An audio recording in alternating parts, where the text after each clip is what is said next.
let's talk about money, because like I was telling you earlier, in the black community, there is no financial literacy. Like I said, like so as far as your your personal experience, like what did your parents teach you about money growing up? Not much. Have you heard the phrase, money doesn't grow on trees all the I time? always wanted to work at 9. Like I was already ambitious, so a lot of times I think when you see families and you see people in the family that don't remind you of the parents, a lot of times I think that those are just people who are reincarnated.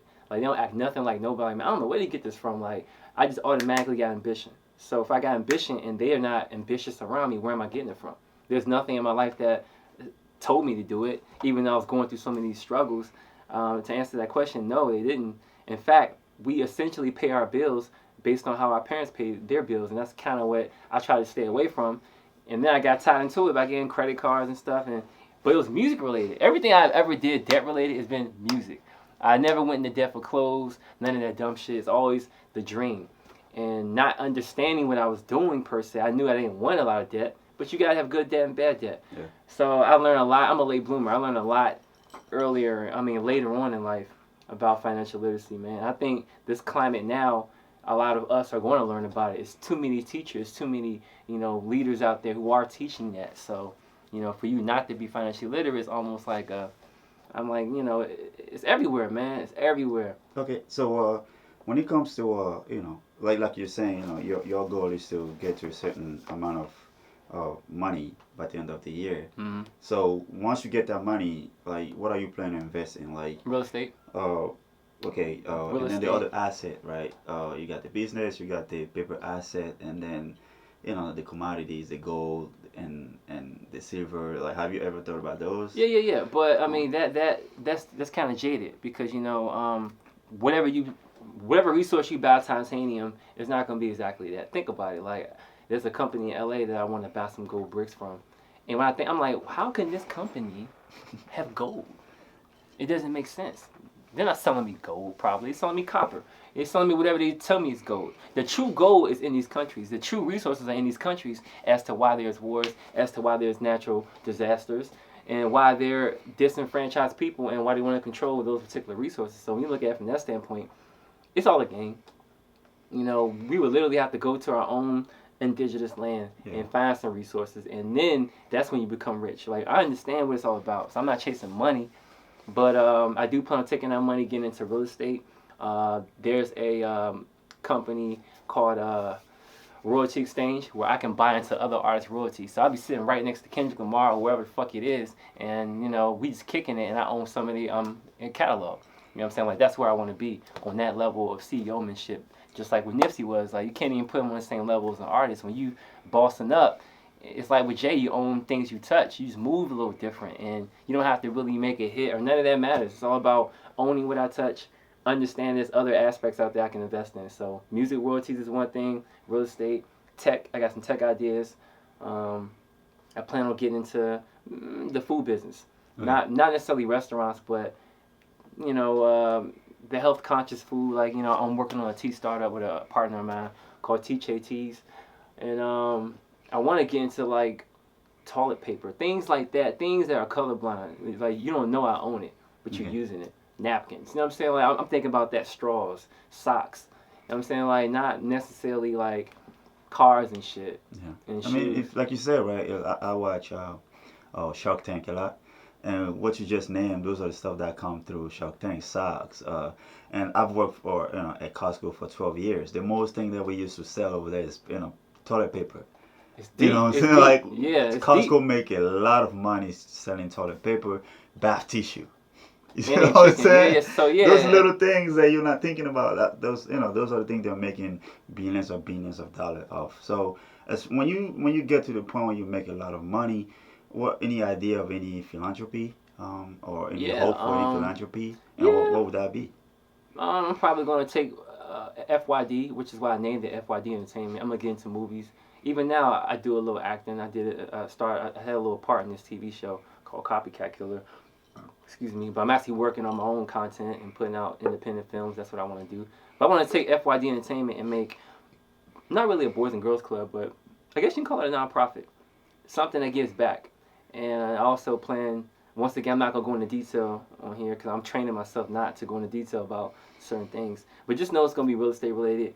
It's gonna be environment related. Um, yeah, definitely all about housing, man. Housing is important, and understanding that we have to have the tax money. Nothing's owned.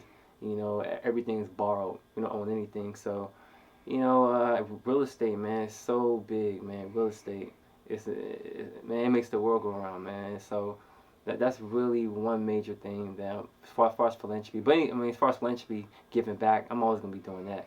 But I'm not gonna do it on a forefront where it's like typical. Okay. Like you catch me giving back to a school. Yeah, that's cool. But I'm thinking about larger scale of things. On that Dr. Umar shit, like finally he got to school, kind of on that level. Like instead of complaining about the education system, Yeah. well, create your own. When people talk to me now about, oh, you need money to make money, right away tell them you don't really need money to make money. You need an idea to make money. Of course, you need some initial Right. money for you to Mhm. start the process. But once people know your idea is gonna make money, that's the reason why you have investors. You see what I'm saying? If you pay attention, if you watch Shark Tank, right, you don't need money to, for those guys to give you millions of dollars. Now they They do usually want to ask. know your product Right, itself, right, your yeah. idea that transform into a product gonna make money. Then they'll invest with you, and everybody will break bread. Yeah, yeah, People just don't want to think. yeah, They think, oh, they have to go get people and create a great product, which is true, yeah. and they need a lot of money. I was like, no, you don't really need a lot of money. You just need a great idea, That's true. and the money is gonna follow, right? That's true, man. And yeah, I think a lot of us aren't as technical. And it's funny you say that you sell electronics because everything is kind of moving toward engineers. Yeah, If you engineer something, man, or just create, like I say, invent it. Cause I have a lot of ideas, but I need an inventor. I need somebody to put it together, engineer, put it together, so I can patent it and then go from there. So, yeah, these sayings get lost in translation, and that's why I don't absorb it. Like, you need money to make money, you got a network. I'm like, you just need a skill set. yeah. And you have to learn how to be an expert at that skill. And like you just said too, right? When people talk to me, it's like, oh, I know you have a business, you're a little savvy now. It's like, yo, I have an idea, I want to talk to you about it. I said, hold on for a second. If you know your idea is gonna be very, very lucrative, go get a patent attorney first. Yeah. I Yeah. can take your idea and go make money off of it. Yeah. You can't sue me. Yeah, it's true. That's true. Go And that's talk what you to mean about business, yeah. man. It's funny you say Go that. talk to a patent attorney or Yeah. go talk to a lawyer first. I need to sign a non-disclosure agreement saying your idea is not gonna be talked to another person. You see what I'm saying? People get so they don't, and yo, they'll be like, "Oh, I didn't think about that." I said, "Yeah, that's how people get fucked over." but it's obvious though that it's not that they didn't think about it; they didn't care. Yeah. No one wants to worry about that. No one wants to worry because Or maybe they didn't get the education. when you come to that, no, here, check this out. You come to that roadblock, you be like, a patent attorney might say, "What's gonna charge? I'm gonna need about just $1,000 just to hear your idea, Yeah. and then I'm gonna need probably 3." So you like, you know what I'm saying? Well, I didn't want to do all that. You know what I'm saying? But those are you can't cut those corners, and those are the hurdles. They know it's not free, but they act like I didn't know. Yeah, we knew it wasn't gonna be free. Yeah. So But the trade-off though, that like you said, right, that $3,000 or $5,000 you're gonna spend right now might protect your maybe $5 million you're gonna make that's off what I'm that learning, idea. man. And like, So yeah, I'm learning that even now there's still mistakes with certain musics and me distributing it and shit. It's just like, as long as you own it and you can control it, that's all that matters. But everything not gonna be perfect, but you do gotta cross your eyes. Let me say, dot your eyes, and now that's saying actually apologize. You know what I'm saying?